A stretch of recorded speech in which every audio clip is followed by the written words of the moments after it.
The curse of Tamerlane. Just this phrase, even whispered, sounds ominous, mysterious, almost mystical.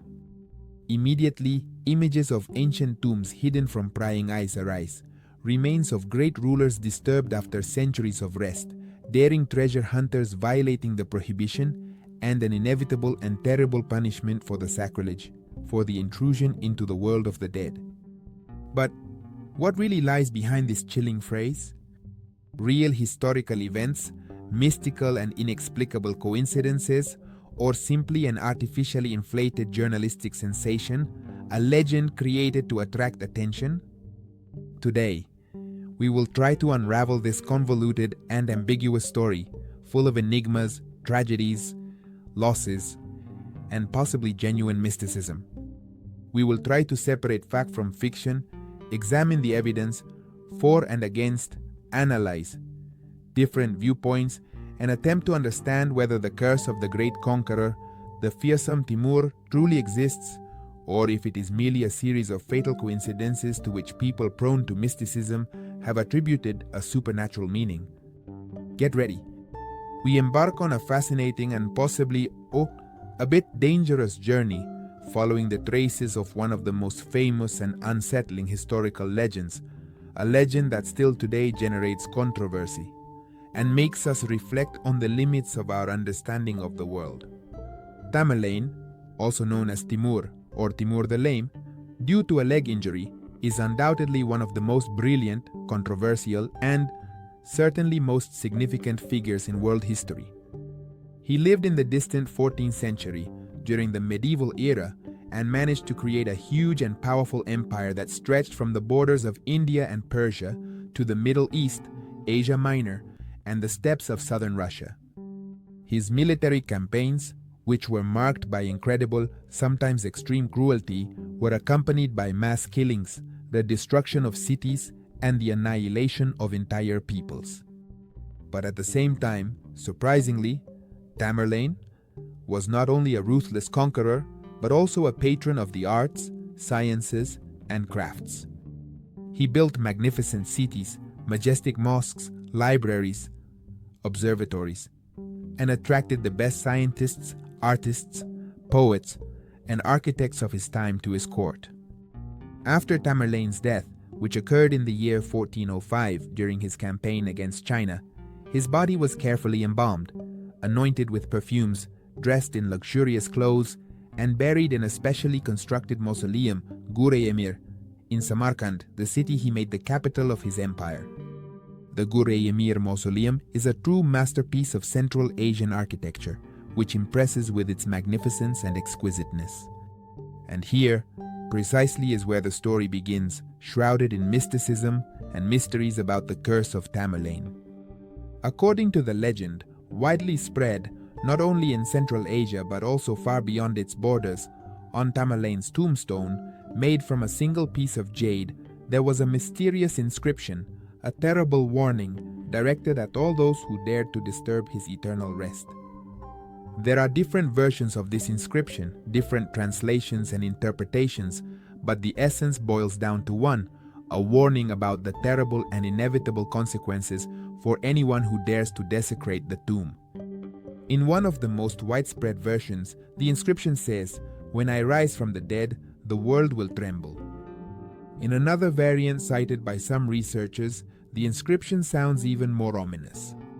"Anyone who disturbs my peace in this life or the next will be subjected to countless sufferings and will die a terrible death."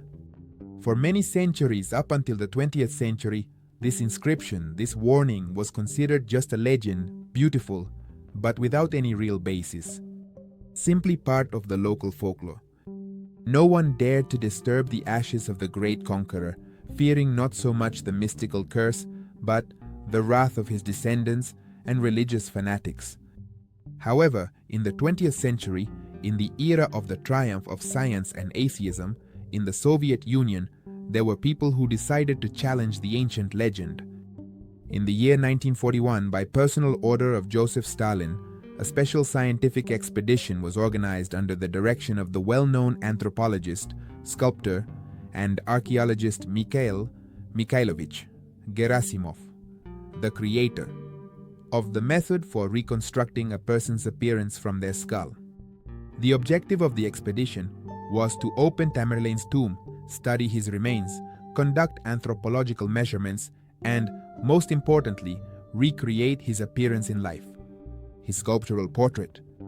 And so, on June 20, 1941, after long preparatory work, Tamerlane's tomb in the Gur-e-Amir mausoleum was solemnly opened in the presence of the expedition members, local authorities' representatives, and some elderly Muslim clerics who, it is said, tried to dissuade the scientists from taking this risky step, warning them of the terrible consequences and, as some sources claim, including the expedition participants, inside the tomb, on the inner side of the heavy jade slab, the scientists indeed found the ominous inscription, the same warning that had been passed down orally for centuries.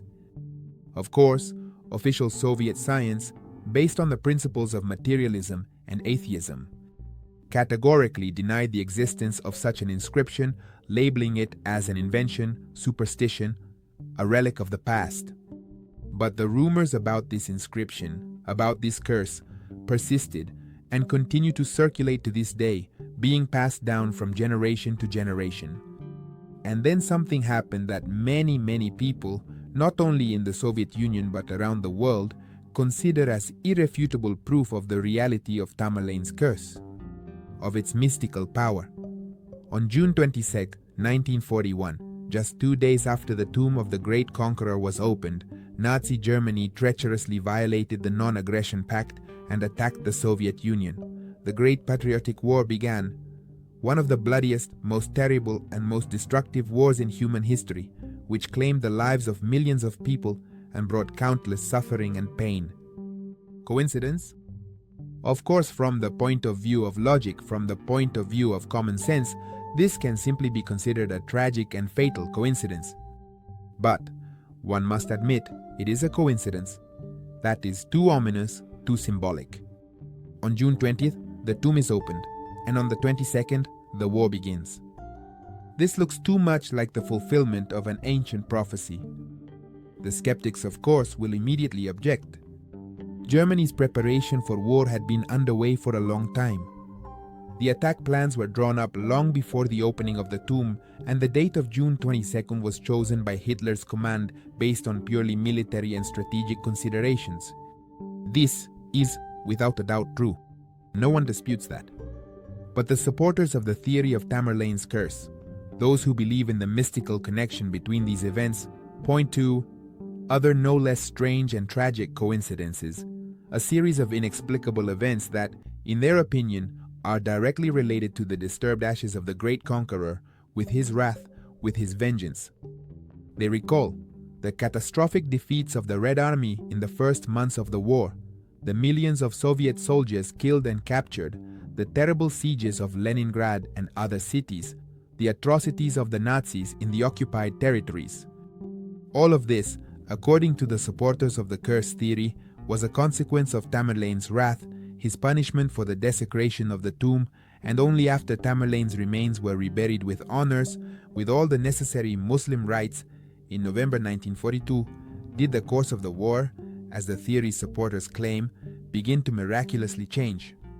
Shortly after the reburial, the Battle of Stalingrad took place, one of the largest and most decisive battles of World War II, which became a turning point not only in the Great Patriotic War, but in the entire Second World War.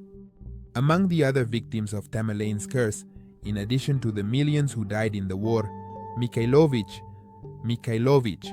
Gerasimov himself is mentioned, the leader of the 1941 expedition, the man who directly led the opening of the tomb and the study of the remains. He died in 1970, and although his death was quite natural due to old age and illness, supporters of the curse theory link it to the disturbed ashes of Tamerlane, believing that the curse reached him almost 30 years later. Other cases are also mentioned, less known but no less tragic, where people somehow related to the 1941 expedition studying Tamerlane's remains died under mysterious and inexplicable circumstances, or faced serious life problems with illnesses, misfortunes, and losses. Of course, All these pieces of evidence, all these testimonies, can be explained from the standpoint of rational thought, from the perspective of science, logic, and common sense. The beginning of the Great Patriotic War was caused by a complex set of political, economic, and ideological reasons, and linking it to the opening of a medieval conqueror's tomb is, at the very least, not very serious. The death of Mikhail Gerasimov at the age of 63 was quite natural for that time, and looking for a mystical background here is, at the very least, strange. And the tragic events in the lives of other people somehow related to the expedition are, unfortunately, an inevitable part of life and do not always have a mystical or supernatural cause. But on the other hand, it cannot be denied that this whole story with Tamerlane's curse is truly an astonishing, almost unbelievable, surprising coincidence. There are too many coincidences, too many tragic events related to the same name, the same place, with the same action, the opening of the tomb. And even if one does not believe in mysticism, in supernatural forces, in curses, it is impossible not to reflect on how fragile, how thin the line is between reality and legend, between fact and fiction, how easily history can be filled with myths, rumors, conjectures, and how difficult it is at times to separate truth from lies. The reality of fantasy, believing or not believing in the curse of Tamerlane, is a personal matter. Each one decides for themselves. But this story, this legend, is not just a tale about an ancient conqueror, about his tomb, about war and mysticism. It is above all a reminder that the history of humanity is full of enigmas, mysteries, unresolved questions, that the past, even the very distant past, can have an invisible but possibly very real influence on the present, and that even the greatest, most powerful, most famous people like Tamerlane are not masters of time, of destiny, of the laws of the universe. And it is also a reminder that history, the memory of our ancestors, ancient traditions and beliefs, should be treated with respect, with caution, even if we do not believe in mysticism, in curses, and in supernatural forces, because, as the saying goes, better safe than sorry.